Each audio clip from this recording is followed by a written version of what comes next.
At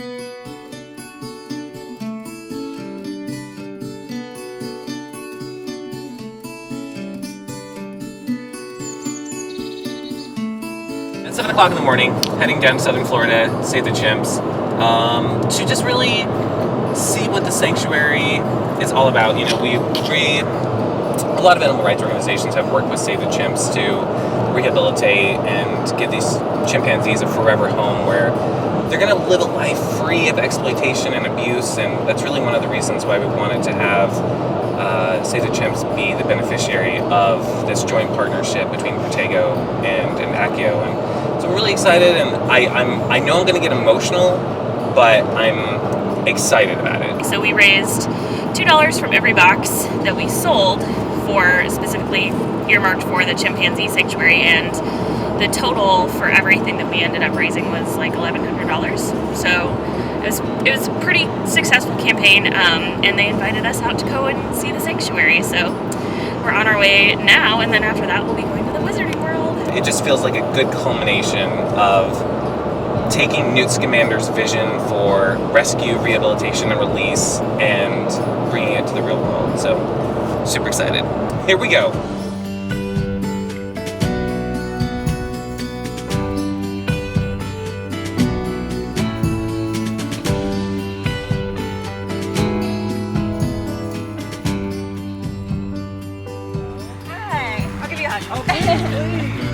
Good to meet you. Hi.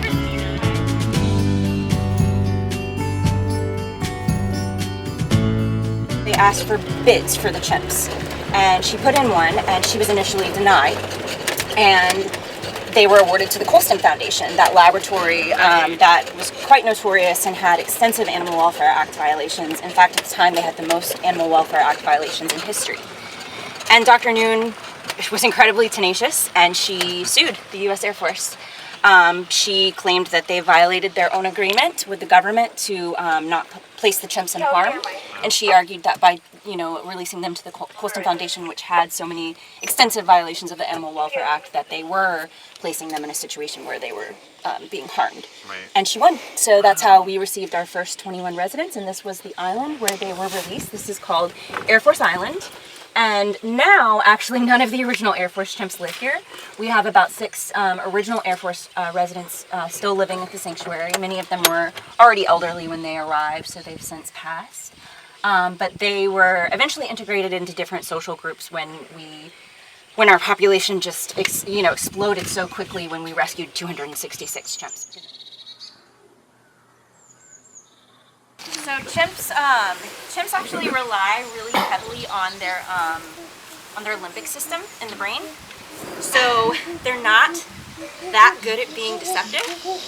So when they are really worked up, whether it's being excited about food or feeling territorial, they express themselves. So a lot of times you'll see chimps who might find something special out on the island that no one else saw. They might find some fruit or something that everyone else looked over.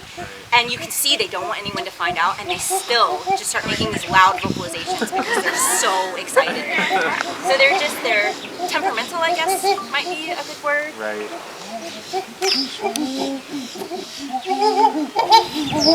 What makes them actually want to display? Is it like a territory thing? Yeah.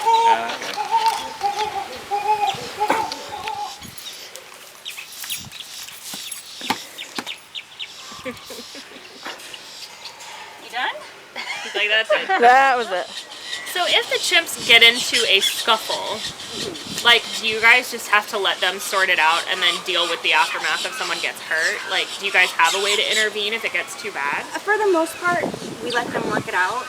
In very rare cases, if it feels as though it's becoming so severe that it could result in a life-threatening injury, if it's inside, we can try to separate it. Arthur has a really interesting story. He was born in a lab, used in entertainment, lived at a roadside zoo, so he kind of hits all of these different areas of where chimps can kind of be exploited. And then sometimes you'll see them smiling, and if their lip is kind of heavy and fat and droopy, it kind of will wiggle around a little bit, like this. Chimps tend to love feet. They often want to see them. Wow.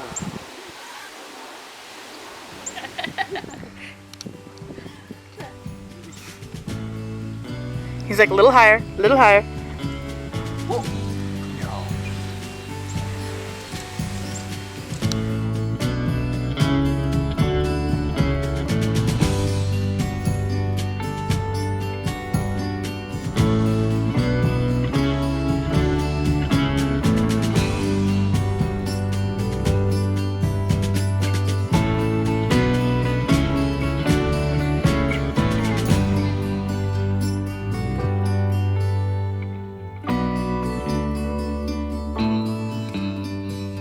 So for our oranges, we actually have an amazing in-kind donor. It's a local citrus farm, House Family Farms. And you know, this is the perfect area for oranges. This is actually, this land is converted to orange groves. So this all used to be orange groves technically. But we get a lot of donated produce, and some of it we do have to purchase. So we just purchase from the local produce company, and they come and deliver.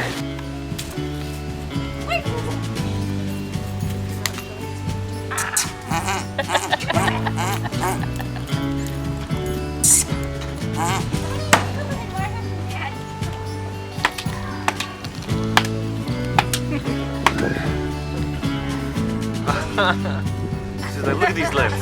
Look at these lips. What are you doing? What are you doing? Luke, the very handsome alpha, he knows that he's very handsome and he's obsessed with mirrors. Oh. So when I used to work at this building, I would try to give him his meds, which are just crushed up in juice. And I remember one time I was trying to get him to take his meds, and he's just gazing at himself in the mirror and not taking them. And then finally he took them, you know, and you pour it into their mouth. They actually have prehensile lips, so they can push them out between these squares, and you can just pour. Whoa. Yeah, so I'm pouring it into his mouth, and he's holding a mirror and like watching himself drink. Just like, oh yes. Wow. That's fantastic. The pud.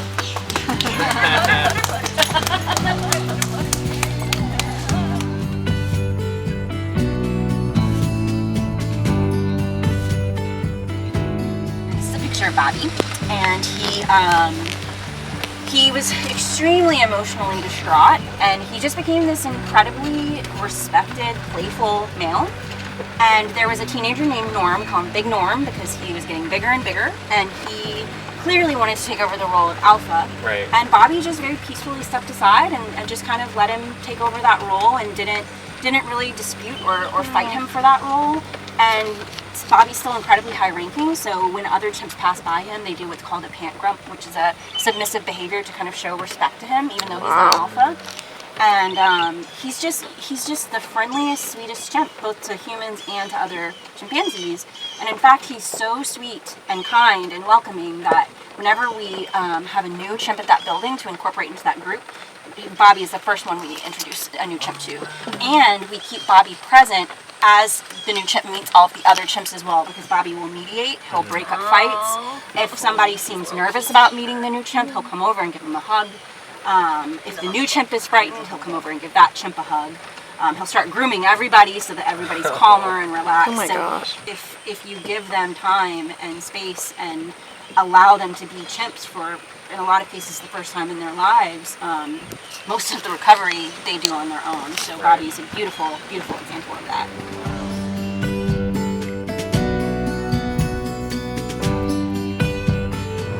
I think Newt's commander would have been really proud of that entire facility.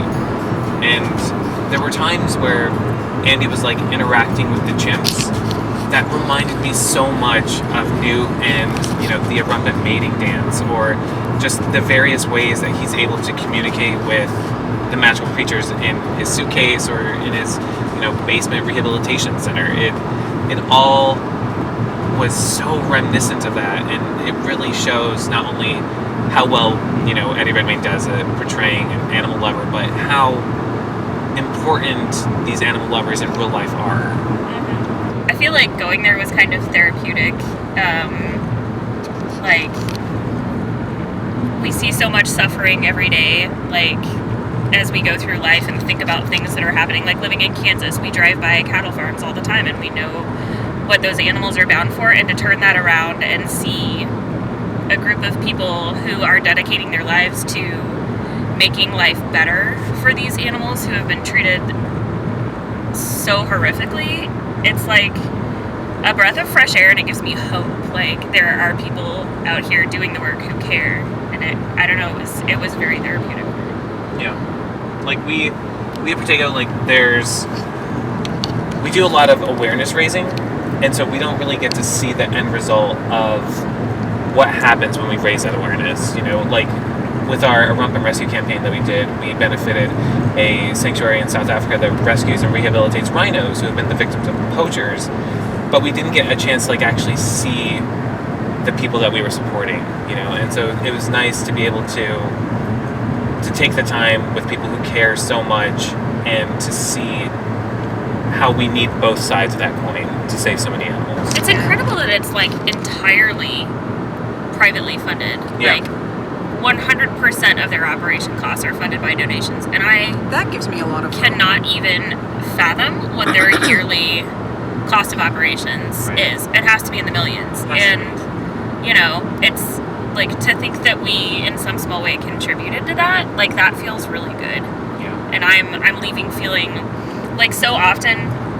you know, nobody needs Harry Potter merchandise, you know, like, I so often feel like because I left the veterinary field where I was actively saving animals' lives every day, and so sometimes I get a little bit in my feelings about the fact that I've gone from this, like, monumentally important job to, like, oh, I put together Harry Potter boxes, but to be able to find ways like this to still do the work that I'm passionate about because our company has been successful is really fulfilling, and that, I don't know. The thought that kept coming up when we were meeting all the chimpanzees was, how are they so trusting?